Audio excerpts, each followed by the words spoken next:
A paz do Senhor, amados irmãos, canal EBD Mestre. Hoje nós vamos estar fazendo uma pré-aula da lição de número 9. Meu nome é evangelista Marcelo Miranda e hoje estaremos estudando a passagem do Vale dos Ossos Secos, que tem como título o texto básico, né? Ezequiel de número 37.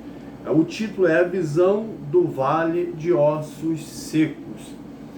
E nós começamos aqui essa parte introdutória desse assunto, falando a respeito do plano, do projeto de Deus para o povo de Israel, que foi ali profetizado nesse capítulo por Ezequiel, né? O capítulo, e eu estou me referindo aqui ao capítulo de número 37, nos versos 26, 27, 28.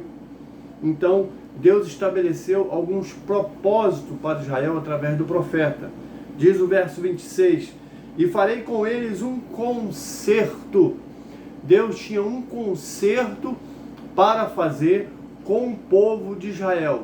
Deus tinha que consertar os erros, restaurar o povo para adoração. E ele continua aqui, um concerto de paz, será um concerto perpétuo, para perdurar para sempre. Estabelecerei o que? Seria a segunda questão. Estabelecerei e os multiplicarei. Eles estariam estabelecidos dentro da promessa que Deus fez a Israel, de estar na sua terra, e ali eles se multiplicarão. Um povo que é perseguido, um povo que é espalhado, muita coisa se perde, né? Há muita miscigenação. Então, Deus vai trazer esse povo e eles vão se multiplicar em uma raça pura dentro daqueles que se chama o povo de Deus, né? Ele continua falando, e porei o meu santuário no meio deles para sempre. Então ali estará outra vez o local de adoração ao Senhor, que o povo judeu tanto preza. Tudo isso vai se dar ali no reino davídico, como o próprio profeta assim relata. Isso aqui está em consonância com o profeta Isaías. Deixa-me ver aqui a referência, 43, versos 5 e 6, que é uma profecia messiânica. Não temas, pois, porque estou contigo. Trarei a tua semente desde o oriente e a juntarei desde o ocidente. Direi ao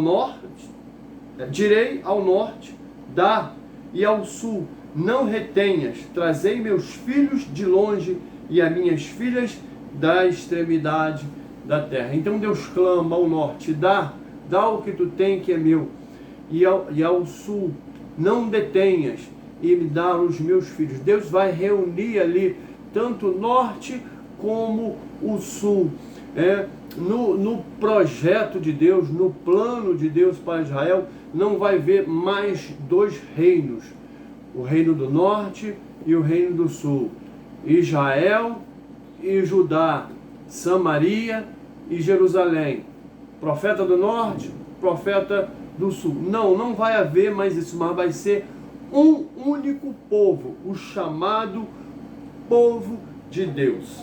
Glórias seja dado ao nome do Senhor por esse projeto de Deus que ele assim estabeleceu para Israel. Ezequiel, capítulo de número 37, nós vamos voltar para o capítulo de origem. Deus levanta o profeta, né, e fala com ele, né? Veio sobre mim a mão do Senhor, e o Senhor me levou a um espírito e me pôs no meio de um vale que estava cheio de ossos. Deus leva Ezequiel numa visão, né? Eu queria que você, nesse primeiro versículo, prestasse atenção na palavra mão. veio sobre mim a mão do Senhor. Mão é um instrumento de condução, né? É a sua mão que gira o teu carro para a direita ou para a esquerda, que indica para a direita ou para a esquerda, que leva, quando você tem um filho pequeno, vai atravessar a rua, você dá a mão dele para conduzir ele para o outro lado. Então, a mão aqui é o sentido de condução. Deus estava totalmente estava assim, totalmente na direção desse acontecimento. Ele pegou na mão do profeta e levou ele a um vale. Chegando no vale, ele ali deu a visão de ossos, né? E ali diz o texto no verso 2: e me fez andar ao redor deles, e eis que eram muito numerosos sobre a face do vale, e estavam sequíssimos. Essa questão de ser muitos, ela representa muitos exércitos que ali em suas guerras faleceram. Também representa gerações, várias gerações, porque era muito numeroso. Há de se entender também que cada pessoa tem vários ossos no seu corpo, né? Então é uma quantidade grande. Então ele foi levado a esse vale, né? E ele andou pelo o vale, né? Sem ali tocar naqueles ossos, porque tocar no morto simbolizava, tocar em restos mortais simbolizava impureza. Então Deus levou ele a um lugar impuro, um lugar sujo. Aqueles ossos representavam a casa de Israel, o povo amado de Deus. Deus estava falando assim: veja o meu povo, ele é um povo amado, porém estão sujos nos seus delitos, pecado, prostituição, lascívia, né, e tantos outros. E é interessante que essa elevação, porque diz que Deus levou, então essa elevação do espírito de Ezequiel foi para que ele pudesse ter uma dimensão, uma visualização, né, tivesse um ângulo que Deus pudesse mostrar a ele, porque nada se esconde aos olhos de Deus. Mas Ezequiel também pôde ali olhar e ver que aqueles ossos que representavam Israel eram muitos e estavam verdadeiramente um vale morto, ou seja, todo o povo estava numa condição pecadora de morte. É interessante também que a caveira, ela é o símbolo da morte. Você que gosta de fazer tatuagem aí, cuidado com tatuar caveira, tá? A tatuagem é um símbolo da morte, tanto é que quando a gente passa por alguma empresa ou algum local onde tem energia elétrica muito alta, né? Tem a fonte de energia ali em grande escala, né? Eu não sei a grandeza que diria ali, mas uma fonte grande de energia, tem o desenho da caveira e fala assim: perigo de morte. Quem é morte? A caveira, porque a caveira ela tem um símbolo da morte, né? A gente gosta de anunciar Jesus porque Jesus é vida. Então nós temos Jesus, nós temos o símbolo da vida, mas infelizmente tem pessoas que gostam de andar com o símbolo da morte, né? São pessoas derrotadas e perdedoras, porque Jesus venceu a morte, né? Jesus é o símbolo da vida, venceu a morte, que o símbolo é a caveira. E tanto é que nesse vale a intenção de Deus é uma renovação daquelas vidas, é uma transformação daquelas vidas. E me disse: filho do homem, poderão viver esses ossos? É uma pergunta dupla, né? Ela pode ter tão somente também um sentido de ironia, como ela pode ter um outro sentido de um teste, né? Quando Deus fala, na realidade, poderão viver esses ossos, e ali Ezequiel, Deus aguardando a resposta, e ele falou: Senhor, tu sabes, ou seja, Senhor, tu sabes de todas as coisas. Se o Senhor quiser que eles revivam, eles reviverão. Se o Senhor quiser que eles não venham a viver, eles não viverão, não tornarão a vida. Tu sabes, porque o poder está nas tuas mãos. A resposta de Ezequiel foi essa. Tu sabes, porque o poder está na tua mão. Tu é que vai decidir. Tu és o grande Deus, tu és o milagre.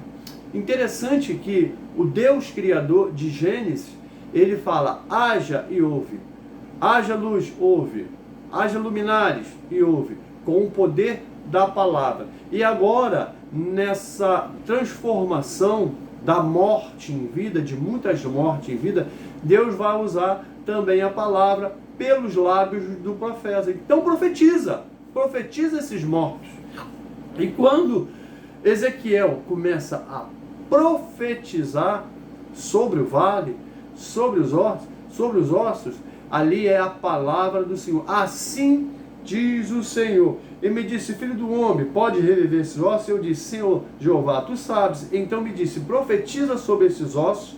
E disse, ossos secos, ouvi a palavra do Senhor. Ezequiel estava falando para o nada. Quem que estava ali no vale? Ezequiel estava sozinho. Ele e Deus, em espírito. Mas fisicamente não tinha ninguém naquele vale. Ele estava falando com material, né? Resíduos humanos, que outrora tinha tido vida, outrora tinha sido pessoas, outrora tinha uma subsistência, era alguém, tinha uma identidade, agora não, agora está falando para o nada. Então, é igual na criação, Deus falou do nada, para o nada, haja e ouve. Então, Ezequiel começa então a profetizar para os ossos, e Deus do nada traz mais uma vez a existência, provando que Ele é o Criador, Ele é o Senhor nosso Deus. Então profetiza sobre esses ossos, diz, ossos secos, ouvi a palavra do Senhor. Aqui o termo seco, mas no outro versículo ele fala sequíssimo. Ou seja, o povo de Israel estava morto porque estava em ossos secos. Mas quando o termo é colocado sequíssimo, dá uma desinência de tempo, ou seja, dá a entender que havia muito e muito tempo que aqueles ossos estavam ali, né? Possivelmente, aqui a gente pode conjecturar, desfacelando, porque se estava seco, na erosão do tempo, possivelmente desfacelando, né? Você vê os arqueologistas quando encontram fósseis, né? Eles têm um cuidado para não desmanchar aquela prova, né? E aquela prova muitas vezes está enterrada, mas aqueles ossos estavam expostos ao sol, à chuva, ao sereno, e estavam bem debilitados, talvez, quem sabe, desfacelando. Eles estavam há muito tempo ali. Aqueles homens que morreram há muito tempo. Então, o que Deus está querendo dizer com sequíssimo é que Israel tinha tanto tempo que estava morto espiritualmente, estava no pecado, não existia mais carne, portanto, passou um período de putrefação há muito tempo, que aqueles ossos nem fedia mais. O pecado era tão longínquo, né, em termos de tempo, que tinha acontecido há tanto tempo que o povo pecava e se acostumou a pecar e estava morto espiritualmente, que os ossos estavam sequíssimos. Assim diz o Senhor Jeová a esses ossos: eis que farei entrar em vós o Espírito e vivereis. A gente pode montar do tamanho de um ser humano normal um boneco de barro, um boneco de cera, né? Tem locais aí que tem exposição de bonecos de cera, né? Inclusive bonecos de pessoas, artistas, né? Que já morreram, cantores, atores, enfim. Então é possível se fazer um boneco, mas tudo é inanimado, nada tem vida. E quando aqueles ossos eles começaram a se juntar, começaram a ressuscitar, a ter carne, porque diz a palavra que eles se ajuntaram, osso no osso, cada um no seu osso, e a carne, voltou a carne, os tendões, a pele, toda a epiderme, toda a cobertura, tudo, os músculos, as células, enfim, tudo foi se repondo, né? E depois de pronto, ainda continuava morto. Por quê? Porque a vida vem do Espírito. Assim diz o Senhor Jeová a esses ossos. Assim diz o Senhor Jeová a esses ossos. Eis que farei entrar em vós o Espírito e vivereis. E através do Espírito de Deus é que entra a vida no homem. Ou seja, a vida do homem está em Deus. Ela vem de Deus. Se o homem não estiver ligado a Deus, ele está morto espiritualmente. É isso que Deus quis falar para Adão quando falou: no dia que comeres, certamente morrereis. E no dia que Adão comeu, ele morreu? Não, ele continuou vivo. Então por que Deus falou que morrereis? Porque Deus é espírito, a visão de Deus ela é macro, a visão do homem é micro. Quando Deus falou morrereis, é no sentido espiritual, ou seja, está morto espiritualmente, depois que morrer fisicamente, estará eternamente morto espiritualmente. Então, a vida vem do Senhor. Então, é quando o Senhor assopra, quando o Senhor dá o fôlego de vida, é que passa a reviver aqueles corpos. E aí o texto continua aquilo que eu já declarei aqui, né? Porei nervos sobre vós e farei crescer carne sobre vós estenderei pele, e porei em vós o Espírito, e vivereis, e sabereis que eu sou o Senhor. Aí ele fala para o profeta: profetiza como se me deu ordem, e houve um ruído enquanto eu profetizava, e eis que se fez um reboliço, e os ossos se juntaram, cada um osso ao seu osso, e olhei, e eis que vieram nervos sobre eles, e cresceu carne, e estendeu-se pele sobre eles por cima, mas não havia neles espírito. E ele me disse: profetiza o Espírito, profetiza ao Filho do Homem, dize ao Espírito: assim diz o Senhor Jeová, vem dos quatro ventos, ó Espírito, e assopra sobre esses mortos para que vivam.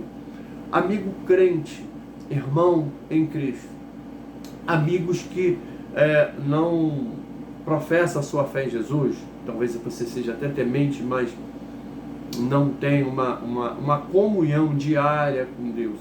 Deixa eu te falar uma coisa, tanto para um como para outro, precisamos estar ligados a Deus em espírito.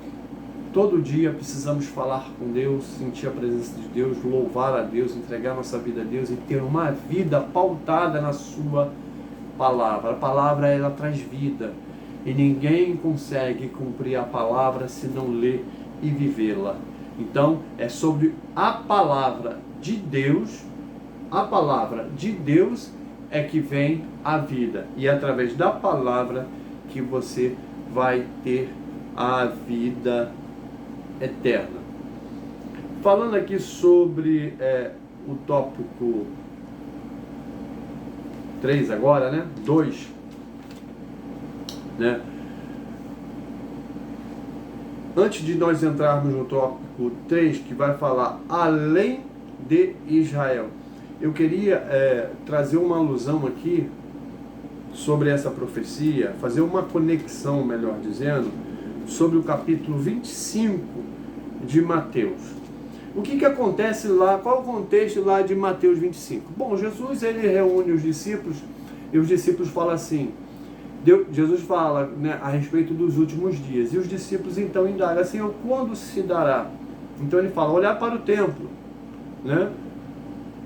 Olha para o templo, eis que destruirei, em 3 dias reconstruirei.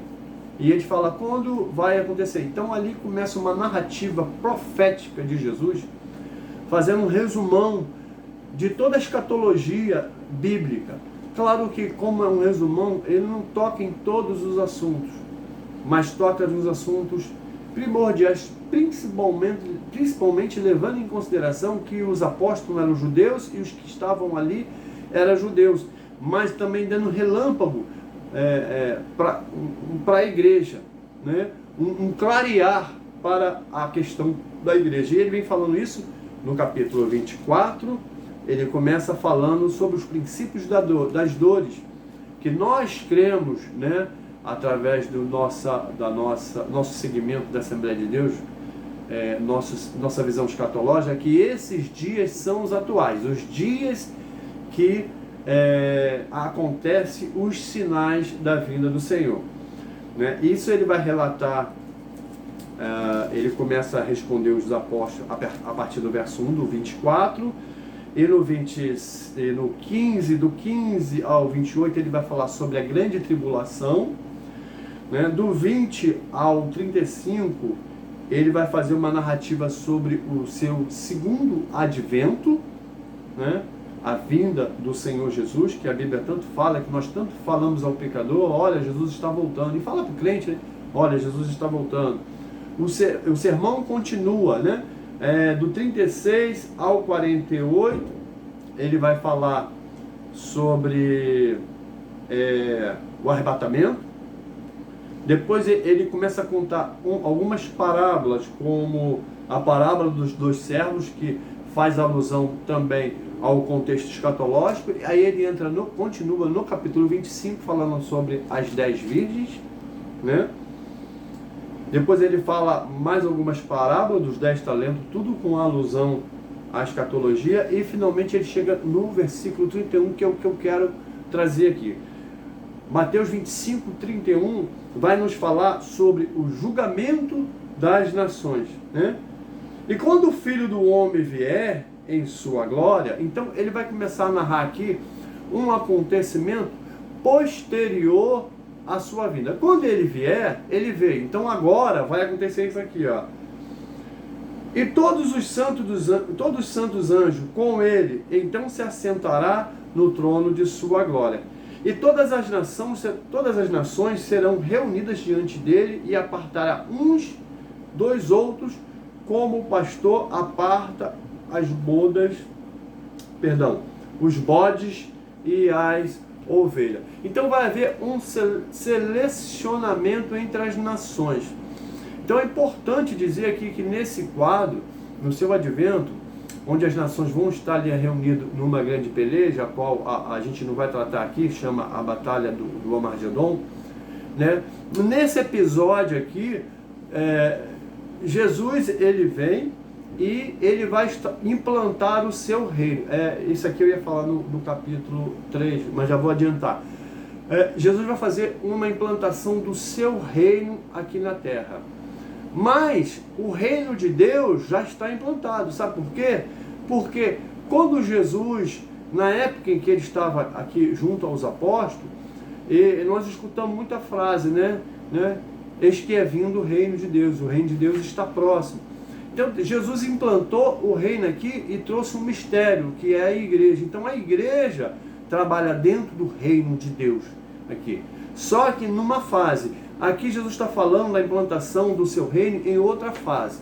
Que fase é essa? A fase que Ezequiel profetiza. Quando ele falou lá que eles se multiplicarão, que fará uma aliança perpétua, que estabelecerá ali um local de adoração. Ele vai afastar as ovelhas do bode. E as pessoas fazem uma confusão.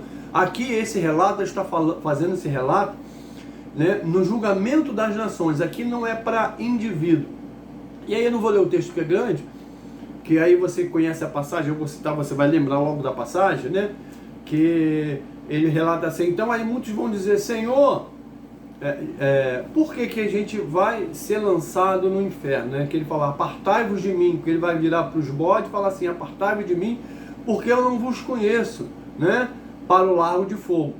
Então essa passagem, Jesus está...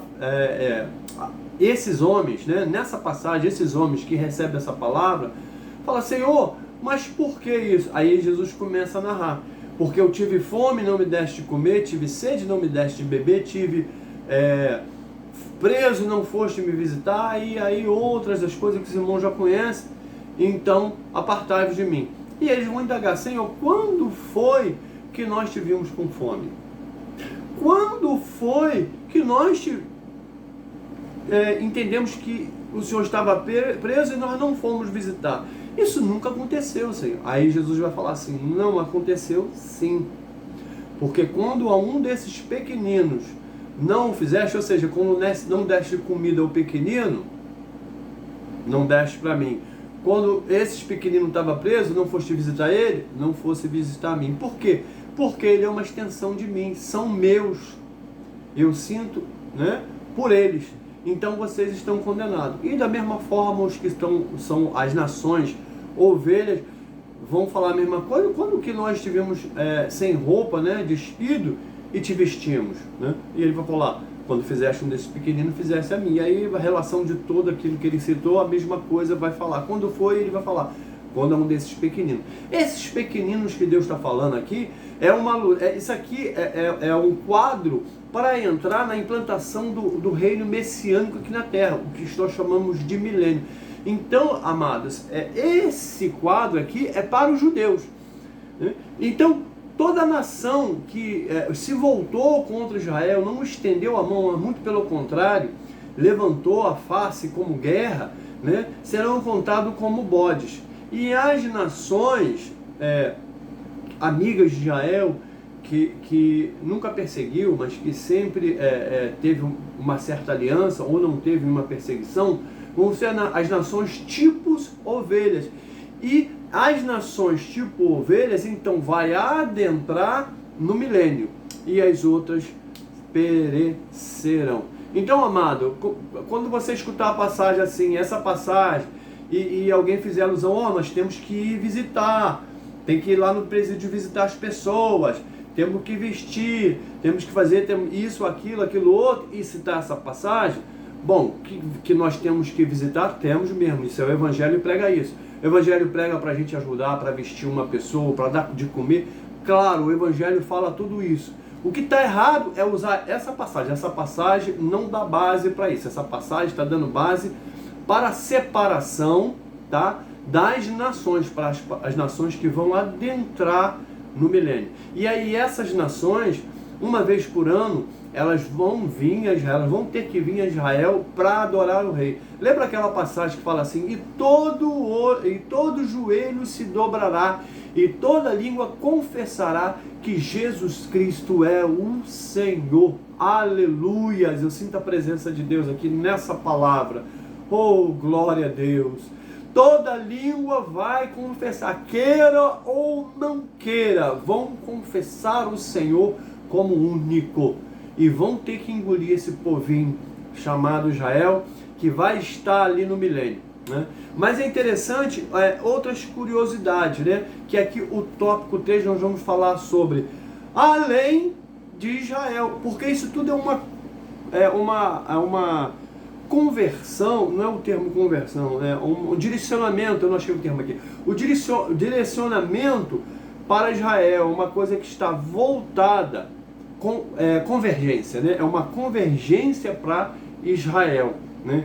E as nações não estão incluídas nessas promessas, a não ser quando Jesus cita em Mateus 25 a respeito do julgamento das nações, aqueles que serão contados, para fazer parte com Israel. Então, além de Israel, Israel foi separado para ser bênção para todas as nações. Então, a gente não, o judeu não pode se ter assim uma autovalorização, né, e um orgulho no maior sentido negativo, né? Porque você pode ter orgulho no sentido positivo, se for olhar, né, a terminologia da palavra, né? Mas no pior sentido, não pode se orgulhar como uma nação superior, se julgar superior aos outros. Não, ali nós vamos estar todos como irmãos. E esse povo vai vir a Jerusalém, né, para adorar ao rei. E esse será um momento de paz ali que vai se estender durante 1000 anos no reinado de Cristo, no reino de Deus aqui na terra, agora implantado como ele reinando, né? Que é o rei Davi, né? Como a palavra coloca, né? Que vem da linhagem de Davi, que faz uma referência ao Messias. Além de Israel, Deus não só vai fazer então essa promessa, ela não só vai abençoar Israel. Claro que ela está voltada diretamente para Israel, e o primeiro a ser abençoado é Israel, mas a bênção vai ser tão grande sobre o povo de Israel que ela vai ser extensiva a todas as outras nações. Mas Marcelo, peraí, você está falando disso tudo aí? Onde que está nós, a igreja? Onde nós estamos nesse contexto? Nós não falamos sobre a igreja porque essas profecias, ela faz alusão a Israel. E também porque nós entendemos que a igreja não vai estar nesse conflito, né, que vai se dar ali no Armagedon, né? E isso aí é um estudo muito grande, que temos vários vídeos para, se a gente fosse comentar tudo, né? Mas ela não se encontra aqui nesse quadro, tá bom? Por isso nós estamos falando aqui no âmbito aqui terrestre, por conta depois do advento de Cristo e estabelecido o reino de Deus milenar, tá? O povo de propriedade exclusiva de Deus. Mas sois vós, gerações eleitas, sacerdote real, nação santa e povo de propriedade exclusiva de Deus. Aí você vai falar assim, peraí, essa passagem eu conheço, essa passagem é neotestamentária, ela está relacionada à igreja. Sim. Por quê? Porque o plano divino de Israel, né, em primeira instância, seria, desde lá do Jardim do Éden, ter uma esfera, um ambiente como no milênio. Mas por causa do pecado, e aí o plano de Deus era que, após isso acontecer, né, o Messias viesse implantar o reino dele na terra, né, e estabelecer o que ele estabeleceu, né, o grande mistério, né, dos nossos dias, que se chama a igreja, a noiva do Senhor, né? E aí ele fala essa palavra para a igreja do Senhor. Deus elegeu Israel para povo, só que nesse advento, na primeira vinda de Jesus, quando ele tinha o título de filho do homem, ou seja, como ele veio como homem, o povo rejeitou o reino de Deus aqui na terra, não aceitou ele como Messias. Mas nesse quadro de Ezequiel, no capítulo 36 e 37, lá os versículos 26 que nós lemos, né, que Deus vai multiplicar, Deus vai estabelecer uma aliança perpétua, né? Nesse período ele vai reconhecer como Messias, né? E isso acontece um pouco antes desse quadro ali, naquela questão da guerra que vai ter, né, que vai ser o ápice do momento que Jesus vai vir. Nós não temos tempo, você pode ler Apocalipse capítulo 19, ali está relatado exatamente o momento em que Jesus vai voltar e botar os pés aqui na terra.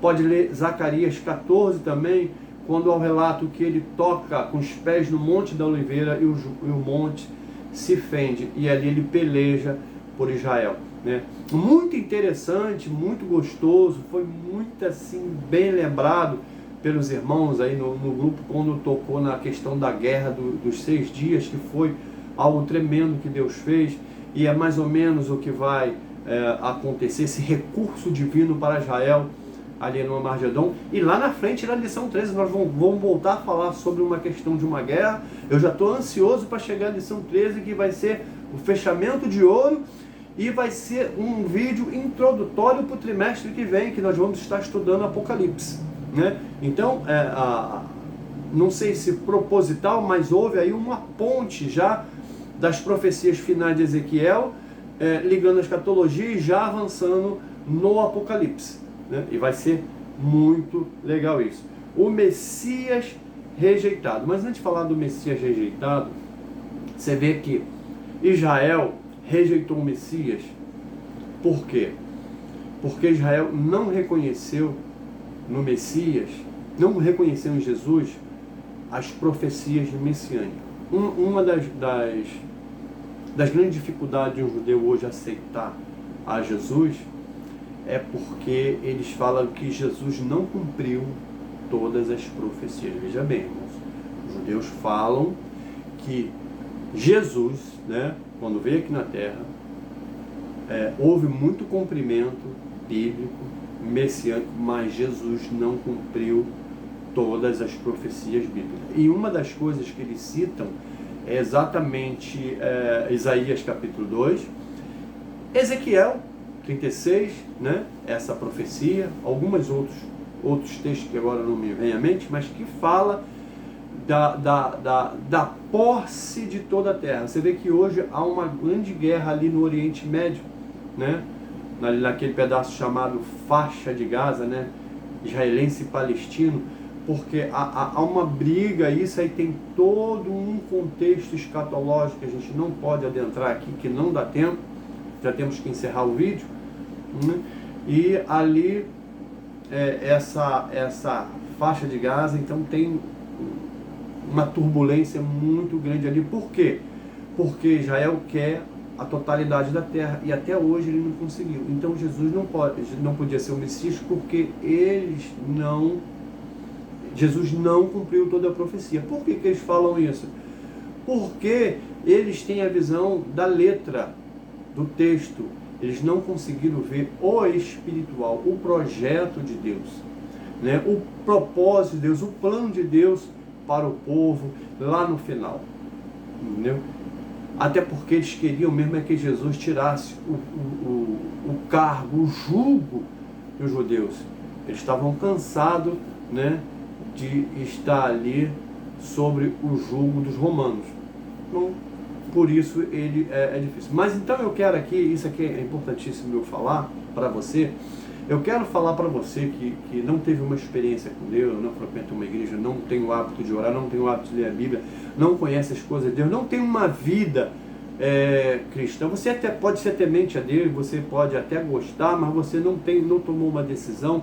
Veja bem, Israel passou por toda essa situação de cativeiro que nós estamos estudando aqui, por causa da rejeição, né, a palavra de Deus. Então hoje nós estamos falando aqui para você a palavra de Deus. Corra, meu amigo, aceite a Jesus, se filia a uma igreja evangélica. A igreja evangélica não vai trazer salvação para você, não vou mentir para você, a igreja não vai te salvar, mas ali vai falar da palavra de Deus, e a palavra de Deus vai te transformar, a palavra de Deus vai te mostrar o caminho. Alguns irmãos vão te ajudar, eu sei que alguns vão te decepcionar, vão errar, porque nós somos humanos e em algum momento nós vamos falhar, mas você vai ver que a palavra é fiel, ela não vai errar, ela vai te conduzir certinho a Deus e vai te conduzir certinho ao caminho da salvação.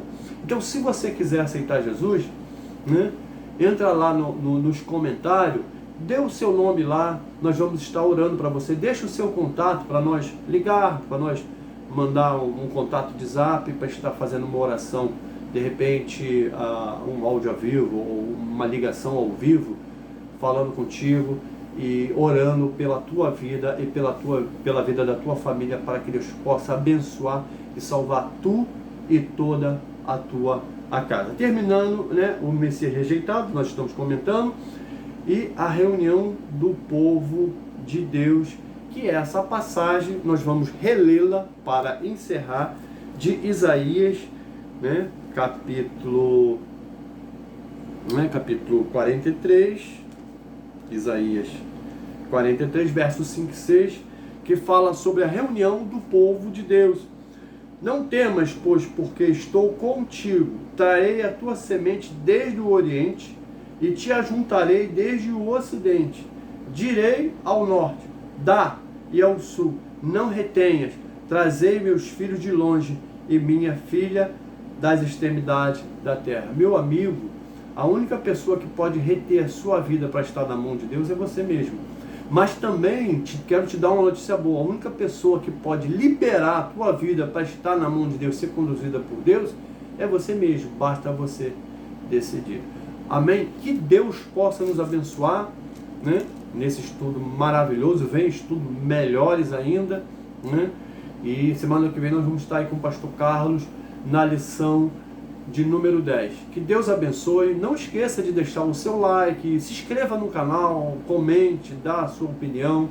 É sempre importante, né, para nos abençoar aqui no canal, para que o canal também seja um veículo de bênção para a sua vida, para a sua família. Tá bom? Que Deus abençoe. Senhor, que tu possas, Senhor, visitar essas pessoas agora que ouviu a tua palavra. E esses que não te conhecem, possa ter um momento de decisão para a honra e glória do teu santo nome, em nome de Jesus. A paz do Senhor, até semana que vem, se Deus quiser. Amém, Jesus.